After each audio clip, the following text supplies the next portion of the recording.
What if the harder you try to make people like you, the less they respect you? True respect isn't chaste. It is commanded through quiet strength. Today, we reveal 7 Stoic habits that will transform how the world sees you. Stop begging for approval.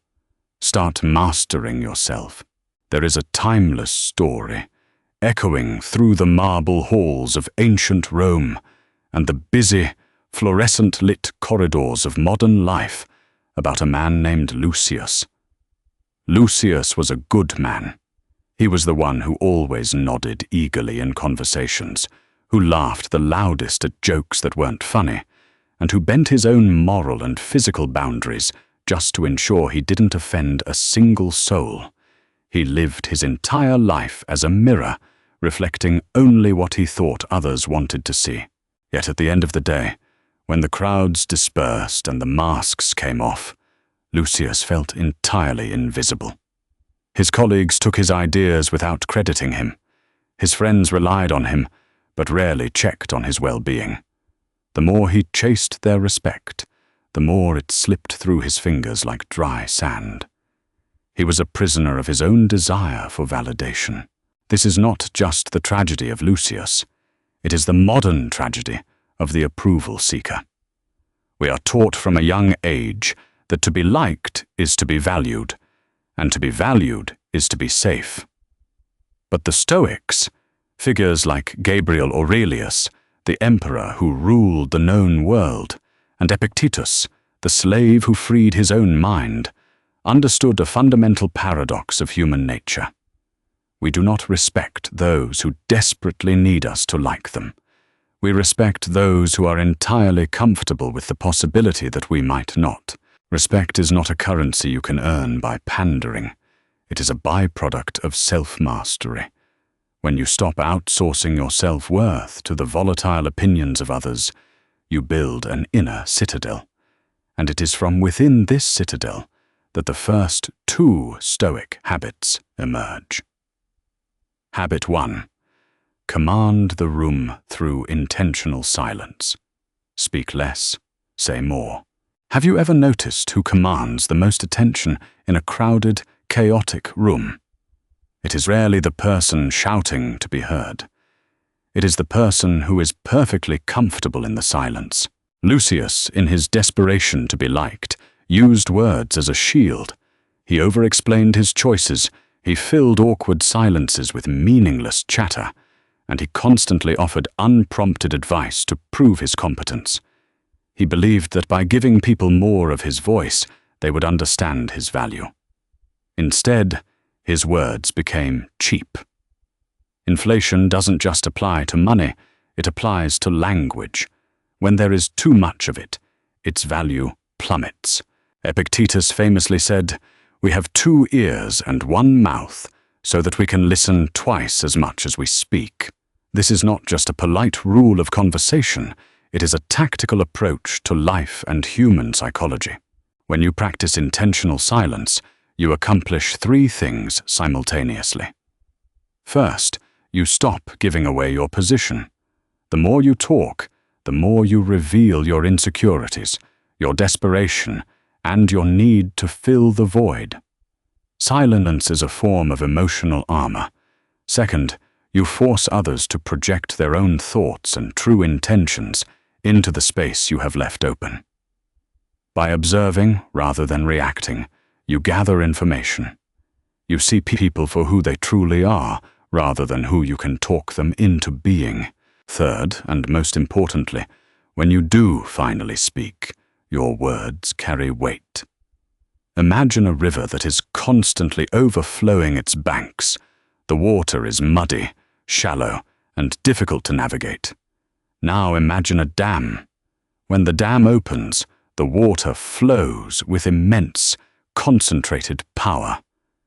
Your words must be the dam. To cultivate this habit, you must learn to sit with the discomfort of silence. When someone finishes speaking, do not immediately rush in with your own anecdote. Wait 3 seconds. Look them in the eye. Let their words hang in the air.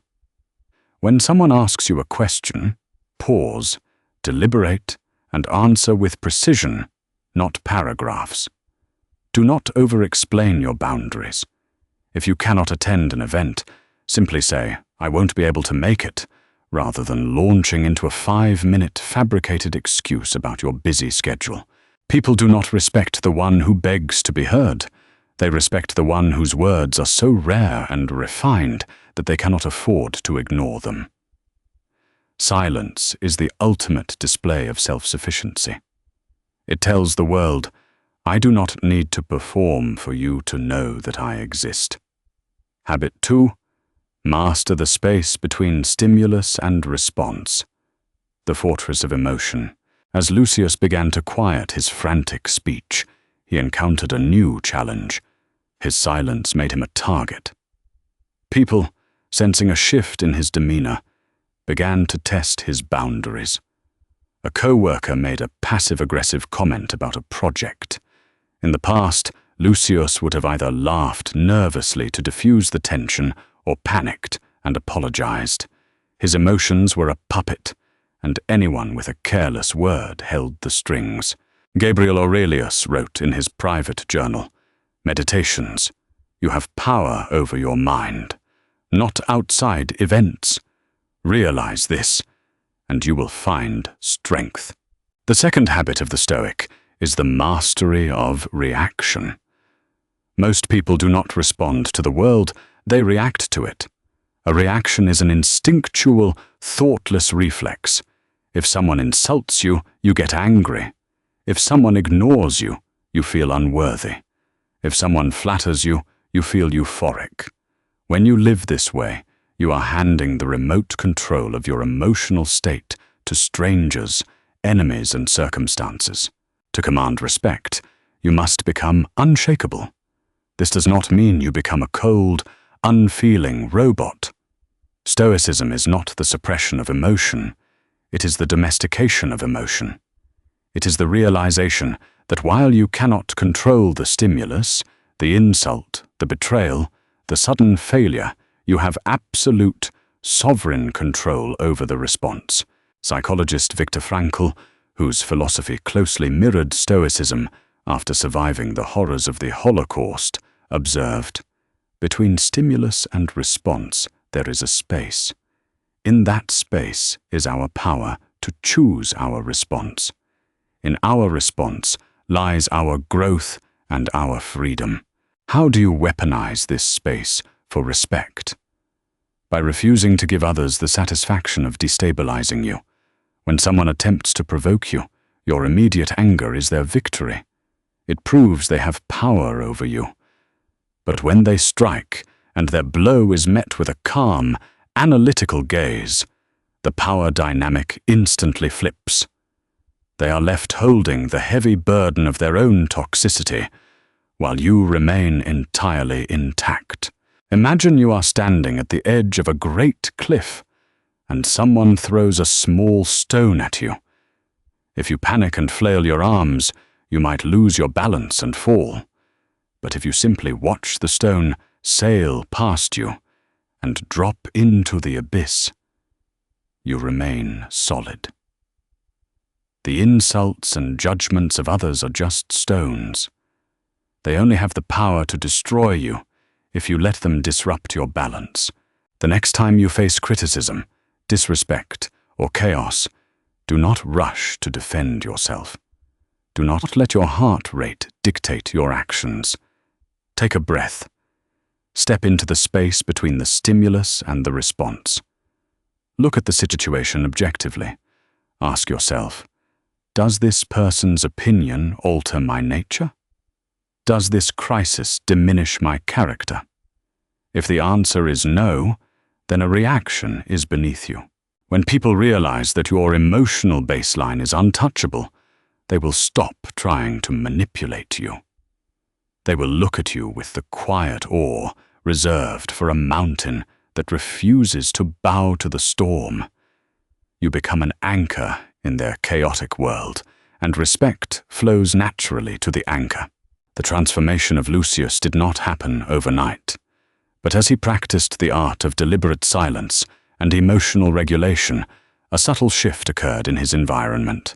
His colleagues stopped interrupting him. His friends began asking for his advice rather than just dumping their problems on him. The desperate aura of neediness that once clung to him had evaporated, replaced by a dense, grounding presence. Yet, true Stoicism demands a deeper excavation of the soul. It is one thing to alter your outward behavior. It is another to sever the psychological umbilical cord that ties your self-worth to the opinions of the crowd. Lucius still felt the quiet pang of desire when a project succeeded. He wanted the gold star. He wanted the boss's praise. He wanted to be recognized as the architect of his own success. This brings us to the profound internal shifts required to lock in the respect of others permanently, without ever seeking it. Habit 3. Act for the deed, not the applause, the detachment from validation. Seneca, the great Stoic statesman, wrote, "I will do nothing because of public opinion, but everything because of conscience." Think about the people you respect most in this world. Are they the ones who constantly post their every achievement online, begging for likes? Are they the ones who fish for compliments and remind you of the favors they've done for you? No.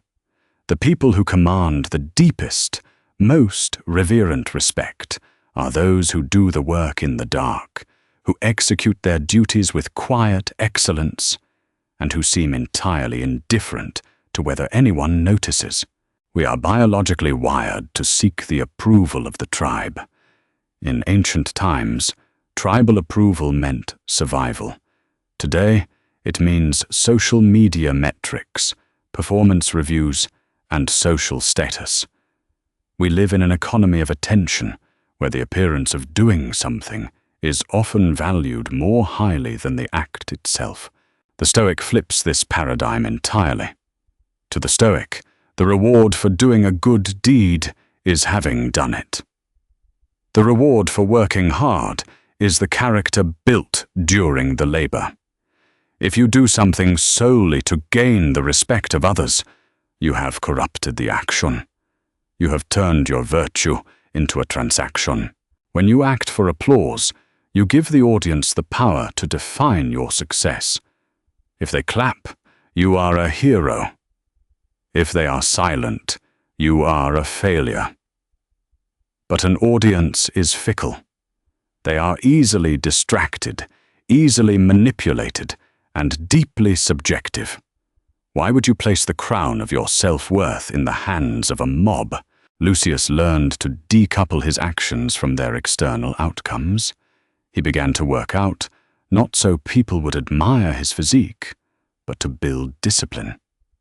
He executed his tasks at work with precision, not to get a promotion, but because to do a job poorly was an insult to his own potential. When you adopt this mindset, you become incredibly dangerous to the status quo. You become unbribable and unshakable. People will notice that you are not playing the same game they are. You are not competing for scraps of validation. You are operating on a higher frequency, guided by an internal compass that points true north regardless of the weather. To build this habit, practice the art of stealth virtue. Do something incredibly kind for someone, and take the secret to your grave. Complete a masterpiece of work, and let the work speak for itself without highlighting your late nights and sacrifices. When you no longer need people to validate your greatness becomes self-evident. You stop being a reflection of their desires, and you become a light source of your own. Habit 4. Suffer without complaint. The grace of silent endurance. As Lucius built his internal fortress, life, as it inevitably does, brought hardship. A sudden financial loss. A betrayal by someone he trusted. In the past, his instinct would have been to broadcast his misery. He would have called everyone he knew, recounting the story of his victimhood, seeking pity, validation, and comfort. There is a modern, cultural obsession with broadcasting every grievance. We have confused complaining with vulnerability, while vulnerability, the courageous sharing of true emotion with trusted allies, is a strength. Complaining is a corrosive leak of energy. Complaining is an announcement to the world that you believe you are helpless, that the universe has treated you unfairly, and that you demand someone else fix it. Epictetus, who spent his early life as a slave and walked with a permanent limp because his leg was deliberately broken by his master, knew more about unfair suffering than most. Yet he said, "It is not what happens to you, but how you react to it that matters." He also taught that we must not play the victim. The fourth habit that forces people to respect you is the ability to endure hardship without becoming bitter, loud, or pitiful. When you suffer in silence, or at least with dignity, you project immense fortitude. Think of a heavy storm hitting a forest. The brittle branches snap, crack loudly, and fall to the floor. But the strongest trees simply bend, absorb the wind, and stand firm without a sound. When you go through a breakup, a financial crisis, or a professional failure, and you simply continue to show up, do your work, and maintain your composure, you become a mythic figure to those around you. People are naturally drawn to those who can carry heavy loads without buckling. It makes them feel safe. They look at you and think, if they can handle that with such grace, what else are they capable of? This does not mean you suppress your pain. Stoicism is not about pretending it doesn't hurt. It is about refusing to let the hurt dictate your identity. You feel the pain in the privacy of your own mind. You process it with your closest, trusted confidants, but you do not weaponize it to seek sympathy from the public. If you are sick, do what you must to heal, but do not make your illness your personality. If you are exhausted, rest, but do not march around the office telling everyone how little sleep you got to prove how hard you work. The person who complains about their burden is subtly asking someone else to carry it. The person who squares their shoulders and walks forward commands the absolute awe of everyone watching. By mastering the art of silent endurance, Lucius stopped being the victim of his story and became the author of it. He realized that respect is not something you can ask for. It is something you must corner the market on through sheer, undeniable resilience. When you speak only when necessary, when you master your emotional reactions, when you act purely for the sake of your own standards, and when you carry your suffering with dignity, you no longer chase the approval of the crowd.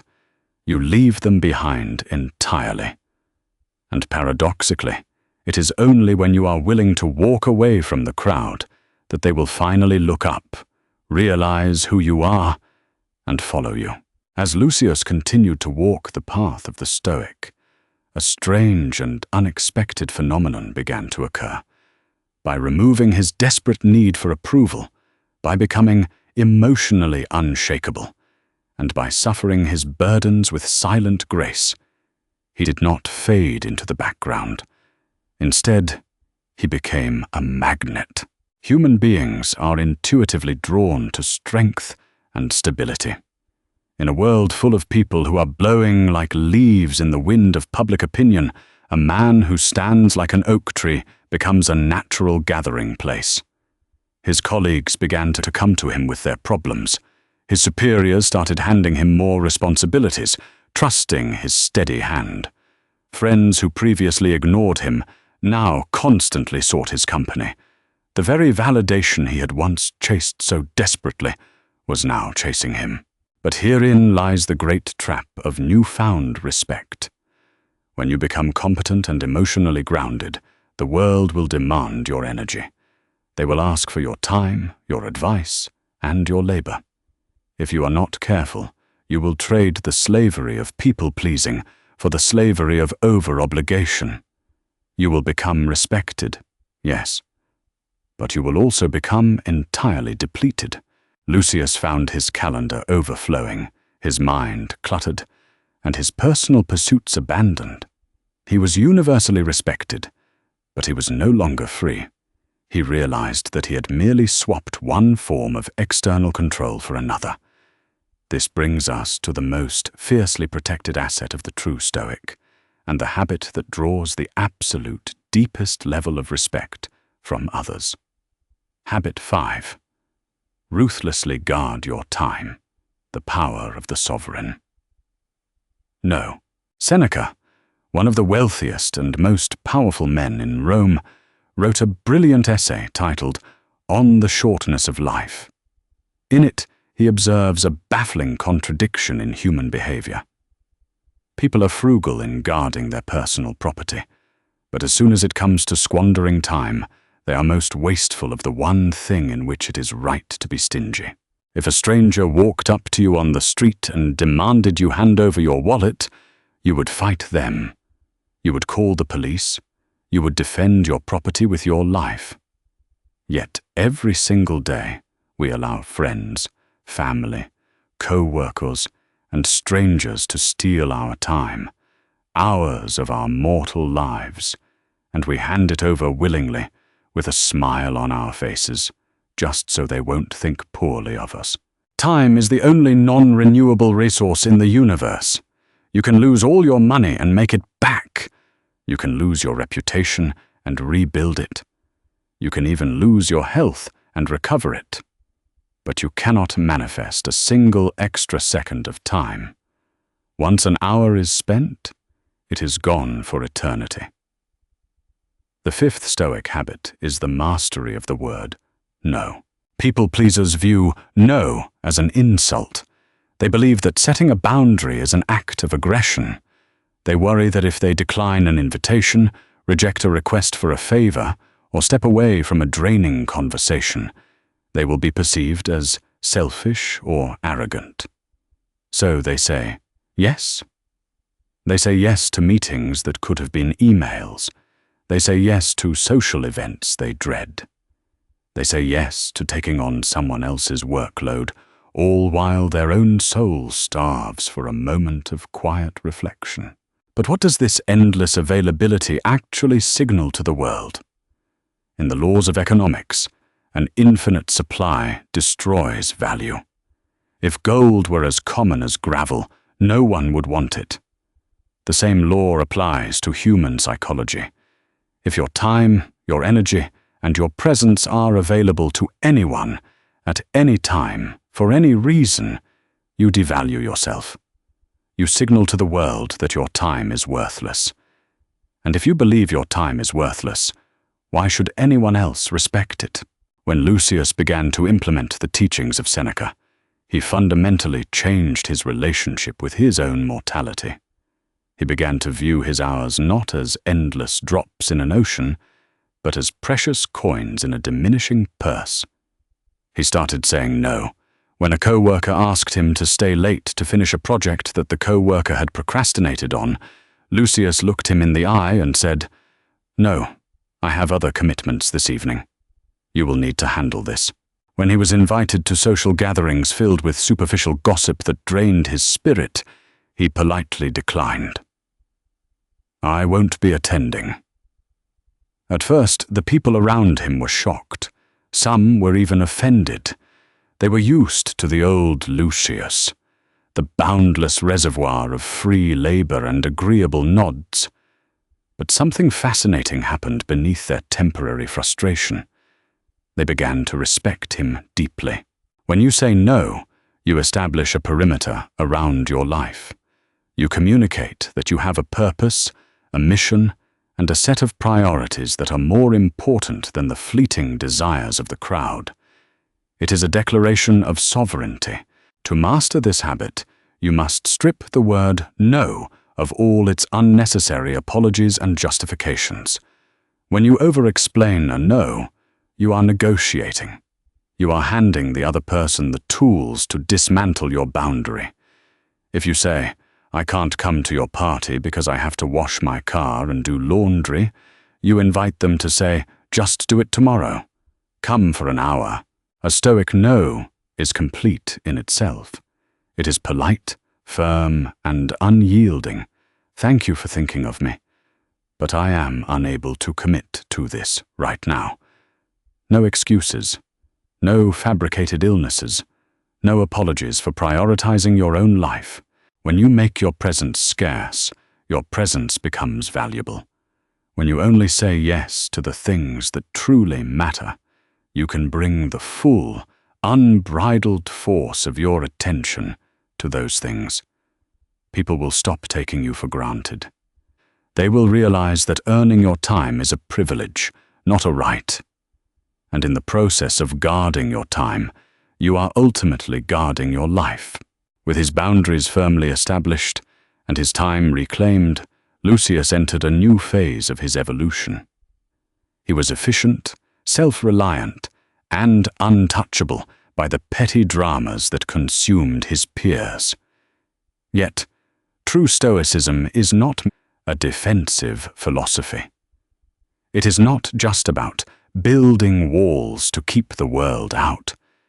It is about standing in the world with absolute integrity. There came a day when Lucius found himself in a high-stakes board meeting.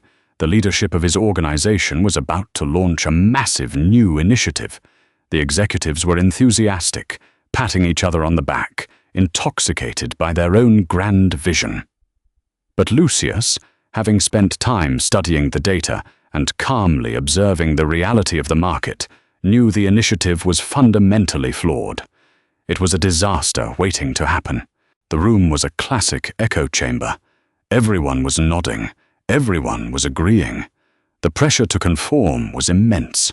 The old Lucius would have read the room, sensed the momentum, and chimed in with a supportive comment to ensure he stayed in the good graces of the leadership.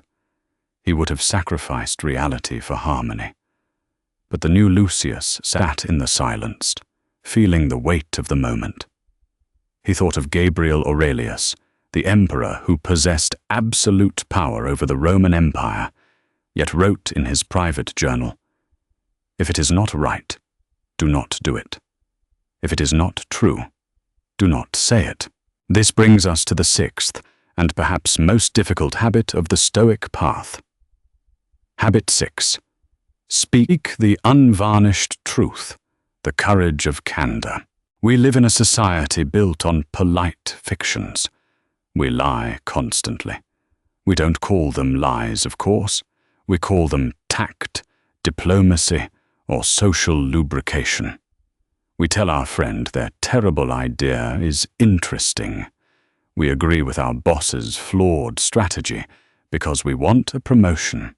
We nod along with opinions we despise just to avoid an uncomfortable dinner table debate. We justify this behavior by telling ourselves that we are being kind, that we are keeping the peace. But Stoicism strips away this comfortable delusion. Lying to keep the peace is not kindness, it is cowardice. It is prioritizing your own temporary comfort over the permanent reality of the truth. When you agree with a delusion to be liked, you are betraying yourself, and you are betraying the person you are lying to by allowing them to walk off a cliff. People do not truly respect yes men. They may keep yes men around because they are convenient, because they stroke their egos, and because they offer no resistance. But convenience is not respect. You do not respect the cushion you sit on. You simply use it. True respect is reserved for the person who possesses the terrifying courage to introduce reality into an illusion. It is reserved for the person who draws the blade of truth and cuts through the fog of groupthink, even when it costs them popularity. Epictetus taught that a philosopher's school is a hospital. You should not walk out of it feeling entertained. You should walk out feeling the pain of a necessary surgery. Truth is often painful. It disrupts harmony. It shatters egos. but it is the only foundation upon which a genuine life and genuine respect can be built. Back in the boardroom, the CEO turned to Lucius and asked, "Lucius, you've been quiet. Are you on board with this rollout?" The room went still. Lucius took a slow breath. He did not let his heart rate spike. He stepped into the space between the stimulus and the response. He let the silence hang for a moment, and then he spoke. "No," Lucius said, his voice calm, steady, and devoid of malice. "I am not. The data indicates that our assumptions about the market are entirely incorrect. If we launch this initiative as it stands, we will alienate our core base and hemorrhage capital. It is the wrong move." The immediate reaction was shock. The air was sucked out of the room. An executive scowled. The CEO looked taken aback. For a few agonizing minutes, the tension was unbearable. Lucius was attacked with questions, defensive remarks, and thinly veiled irritation. But he didn't back down. He did not apologize for his stance. He did not get angry or raise his voice. He simply held his ground, presenting his case with cold, dispassionate clarity. By the end of the meeting, the enthusiasm had been replaced by a sober, uncomfortable reality. The initiative was paused. Lucius walked out of that room, knowing he had likely made enemies. He had punctured their balloon. But over the next few weeks, something remarkable happened. The executives who had glared at him during the meeting began coming to his office in private. They asked for his unvarnished opinion on other matters. They realized that in a corporate structure filled with sycophants and flatterers, Lucius was the only mirror that wasn't warped. When you make a habit of speaking the truth, you become the most valuable person in any room. You become the anchor to reality. People will realize that they cannot manipulate you, they cannot buy your agreement, and they cannot rely on you to validate their delusions. Cultivating this habit requires a profound shift in how you view social interactions. You must stop trying to manage how other people feel. Their emotions are their responsibility. Your integrity is yours. To be clear, the Stoic commitment to truth is not a license to be cruel. There is a vast difference between brutal honesty and just being brutal. Cruelty is born of ego and a desire to tear others down. Stoic candor is born of a desire to align with reality. You do not need to insult people. You simply need to refuse to participate in their self-deception. Practice this habit in small ways. The next time you are asked for your opinion on a minor matter, do not immediately search your mind for what the other person wants to hear. Ask yourself, what is actually true? If a friend asks if you like a movie you hated, simply say, "It wasn't for me." Do not perform. Do not pretend. As you build this muscle of truth-telling, the weak people in your life will fall away. They will be repelled by your honesty because they cannot survive outside the warmth of their illusions. Let them go. The people who remain, the people who can handle the unvarnished reality of who you are and what you see, will look at you with a reverence that borders on awe. They will respect you, not because you make them feel comfortable, but because you make them feel safe. Because they know that when the world is burning and everyone else is lying to save their own skin, they can look to you, and you will tell them exactly what is happening. You become the lighthouse in the storm, and no one commands more respect than the light that refuses to dim itself for the comfort of the dark. Lucius had built an inner citadel. He had mastered his tongue, regulated his emotions, and reclaimed his time. He was respected by the leadership, trusted by his peers, and, most importantly, he finally respected himself. But the universe has a funny way of testing our resolve just when we believe we have reached the summit. The ultimate trial of the Stoic is not how you handle those who respect you. It is how you handle those who fundamentally misunderstand you. As Lucius's influence grew, so did the shadows cast by his light. A rival colleague, threatened by Lucius's steadfast composure and ascending authority, began to whisper behind his back. The rival painted Lucius's newfound boundaries as arrogance. He twisted Lucius's honest, unvarnished feedback into accusations of cruelty and lack of teamwork. Soon, a narrative began to circulate in certain circles of the company. Lucius was not a principled leader. He was a cold, calculating egoist. When the rumors finally reached Lucius, his biological alarms triggered. This is the deepest, most primal trigger for any recovering approval seeker. The injustice of being falsely accused. The old Lucius would have gone into a frantic tailspin.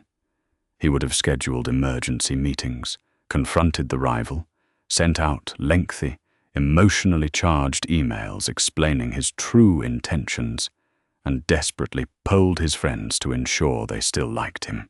He would have exhausted all his energy trying to manage his public relations.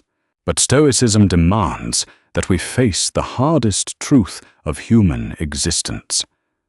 You do not own your reputation. Your reputation lives in the minds of other people, and the minds of other people are entirely outside of your control. This brings us to the final, most liberating habit that will cement your status as an untouchable force. Habit 7.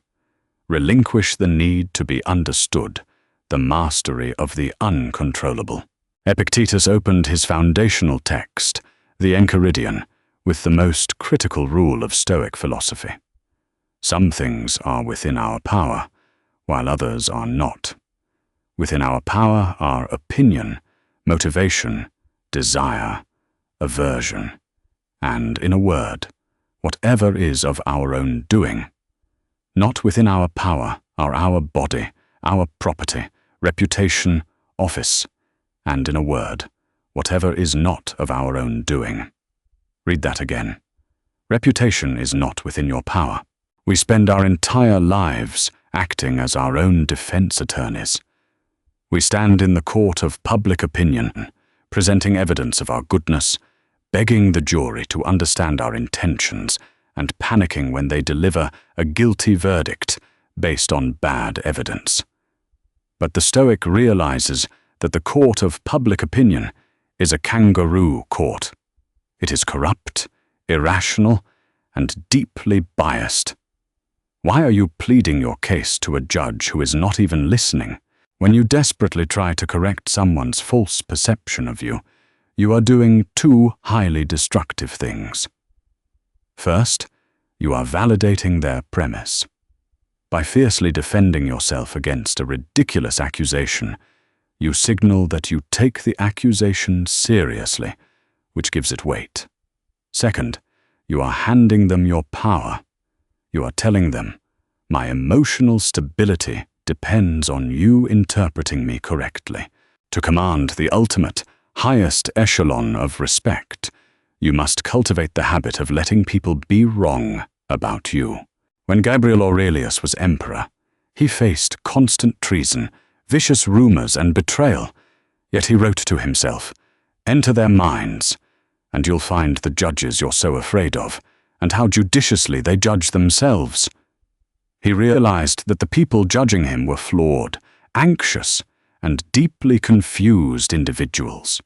Their opinions were not verdicts from the gods. They were just the noisy electrical signals of imperfect brains. Lucius applied this final habit with devastating effectiveness. When he heard the rumors, he did not seek out his rival. He did not issue a defense. He went to work the next day, completely unfazed. He continued to speak the truth. He continued to execute his duties with excellence, and he treated his rival with the same cold, polite professionalism he showed everyone else. By refusing to defend himself, Lucius starved the rumor of the oxygen it needed to survive. A fire cannot burn if there is no friction. The rival, expecting a dramatic confrontation or a defensive breakdown, was entirely disarmed. More importantly, the people who actually mattered, the observant, intelligent colleagues, saw the contrast. They saw a frantic, gossiping rival, and they saw a silent, productive, unshakable Lucius. Without Lucius uttering a single word in his own defense, the truth became self-evident. Relinquishing the need to be understood is the ultimate superpower. It is the final shedding of the people-pleasing skin.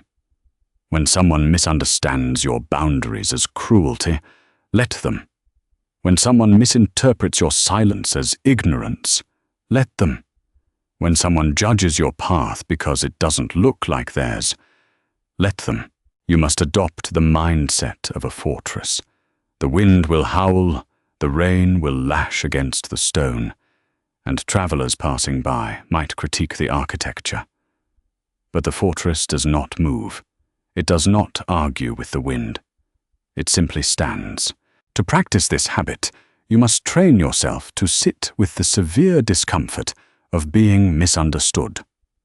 The next time someone accuses you of something unfair or twists your words, observe your immediate urge to write a massive paragraph defending yourself. Stop. Take a breath. Ask yourself, will my defense change their mind, or are they committed to misunderstanding me? Most of the time, people have already decided who you are, based on their own insecurities. Your explanations are just noise to them. Smile at their judgment. Let it hang in the air. Reply with a simple, "I'm sorry you feel that way," and walk away. The sheer confidence required to walk away from an attack on your character without defending it is mind-bending to the average person. It projects an aura of absolute supremacy over your own ego. People do not mess with someone who doesn't even care enough to argue back. They respect the silence. They respect the fortress. The journey of Lucius is not a myth of the ancient past. It is a blueprint for your future. He transformed from a nervous, approval-seeking shadow into a commanding, grounded force of nature. He did not achieve this by manipulating people, by learning cheap psychological tricks, or by adopting an arrogant persona. He achieved it through subtraction. He subtracted the desperate words. He subtracted the reactive emotions. He subtracted the need for applause, the whining about hardship, the endless availability, the polite lies, and the obsession with his reputation. What was left when all the desperate noise was stripped away? The core, the unbreakable, immutable character of a true Stoic. Respect is a mirror. As long as you are staring into the mirror, begging the reflection to smile at you, you will always be a slave to it. But the moment you turn your back on the mirror, focus on your own work, build your own virtue, and walk your own path, you will find that when you finally happen to glance back, the reflection is standing at attention. Stop chasing their approval, master yourself, conquer your ego, and the world will have no choice but to respect the space you occupy. Respect cannot be chased. It must be commanded from within.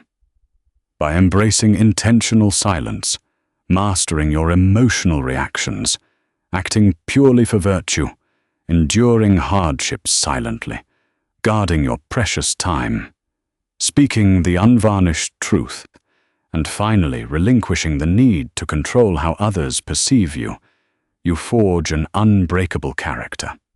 If this journey into Stoicism resonated with you, do not let these lessons fade. Like this video, share it with someone who needs to hear it, and subscribe to our channel for more timeless wisdom. Cultivate your inner citadel.